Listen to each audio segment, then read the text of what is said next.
გამარჯობა მეგობრებო. დღეს ერთი ძალიან საინტერესო ამბავი უნდა მოგიყვეთ. ეს არის ამბავი იმაზე, თუ რაოდენ მნიშვნელოვანია, რომ კარგი მსმენელები ვიყოთ. მზად ხართ? დავიწყოთ. ესე იგი, ჩვენი ამბავი იწყება ერთი ძალიან კეთილი კაცით, რომელსაც აბრამი ერქვა. წარმოიდგინეთ, ერთი ჩვეულებრივი ცხელი დღეა. აბრამი თავის კარავთან ზის, ხის ჩრდილში ისვენებს და უცებ შორიდან ხედავს სამ უცხო მგზავრს. აბრამი სულაც არ დაბნეულა და არც შემორცხვენია. პირიქით, მაშინვე მათკენ გაიქცა გულთბილად მიესალმა და უთხრა: მობრძანდით, ცოტა დაისვენეთ და ჩემთან ერთად ისადილეთო. რა კეთილი კაცია, ხომ? ხო და აბრამის განსაკუთრებული სტუმრები.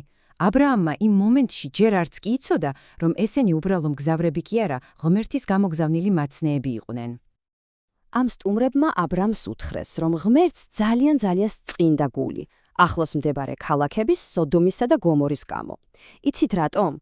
იმიტომ რომ იქ ადამიანები ერთმანეთს ცუდად ექცეოდნენ და ღმერთის სიტყვას საერთოდ აღარ უსმენდნენ. ლოცვა ქალაქისთვის. აი ეს რომ აბრამმა გაიგო, ძალიან დაღონდა.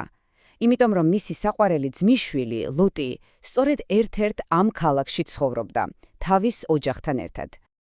აბრამმა დიდი გამბედაობა მოიკრიბა და ღმერთს შეევედრა. ღმერთო, რა მოხდება თუ იმ ქალაქში 10 კარგი მართალი ადამიანი მაინც ცხოვრობს? მხოლოდ 10 ადამიანის გამო მაინც არ დაინდობდი მთელ ქალაქს. და იცით რა არის ყველაზე გასაოცარი? ღმერთმა მოусმინა აბრამის გულწრფელ თხოვნას და დააფირდა: კი, თუ იქ 10 მართალ ადამიანს მაინც ვიპოვი, ქალაქს აუცილებლად დავინდობო. აი, სწორედ ამის შემდეგ ორი ანგელოზი სოდომში გაემგზავრა, რათა აბრამის ძმისშვილი ლოტი და მისი ოჯახი ეპოვათ და გაეფრთხილებინათ. ლოტიც ზუსტად ბიძამისის, აბრამის მსგავსად ძალიან კეთილი კაცი აღმოჩნდა. მანაც მაშინვე შეიპატიჟეს უცხო სტუმრები თავის სახლში, რომ ღამე უსაფრთხოდ გაეთენებინათ. მაგრამ ანგელოზებს ძალიან სერიოზული და მნიშვნელოვანი საქმე ჰქონდათ. მათ ლოტს უთხრეს: ეს ქალაქი უსაფრთხო აღარ არის. ჩვენ იმიტომ მოვედით, რომ შენ და შენს ოჯახს გაქცევაში დაგეხმაროთ.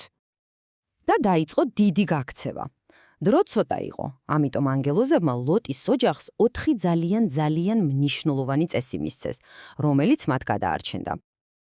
ანგელოზებმა მათ პირობა ჩამოართვეს, რომ თითოეულ წესს ზუსტად დაიცავდნენ, მაგრამ განსაკუთრებით გააფრთხილეს ბოლო წესზე. არავითარ შემთხვევაში უკან არ მოიხედოთო. ლოტმა და მისმა ოჯახმა, რა თქმა უნდა, დაუჯერეს ანგელოზებს. სასწრაფოდ შეემზადნენ და ქალაქიდან გაქცევა დაიწყეს, რომ თავი გადაერჩინათ. აი ის ყველაზე მთავარი წესი, უკან არ მოიხედო.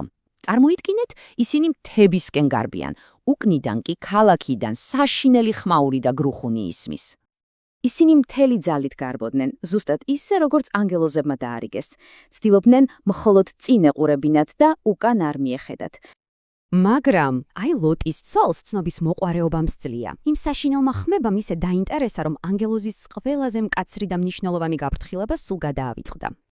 მან უკან მოიხედა და იმავე წამს მარილის სვეტად გადაიქცა. აი ეს ამბავი ყველაზე კარგად გვიჩვენებს, რა მნიშვნელოვანია რომ დაუჯეროთ და ყურადღებით მოვუსმინოთ მათ, ვინც ჩვენზე ზრუნავს და ჩვენს დაცვას ცდილობს. ლოტი და მისი ქალიშვილები კი გადარჩნენ, იმიტომ რომ მათ ბოლომდე დაიცვეს წესები და ანგელოზების დანაბარები შეასრულეს.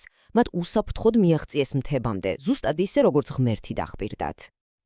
მაშ მოდით ერთად დავფიქრდეთ, რა შეგვიძლია ვისწავლოთ ამ ძალიან საინტერესო ამბიდან.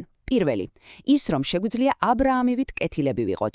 მეორე, რომ როცა რამე გვაწუხებს, შეგვიძლია ღმერთს ვესაუბროთ. და მესამე, ყველაზე მთავარი, რომ ყურადღებით უნდა მოვუსმინოთ მათ, ვინც ჩვენს უსაფრთხოებაზე ზრუნავს.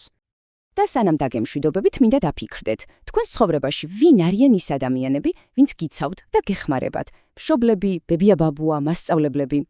დაფიქრდით, როგორ გეხმარებათ მათი მოსმენა, რომ ყოველთვის დაცულები და ბედნიერები იყოთ. მადლობა მოსმენისთვის.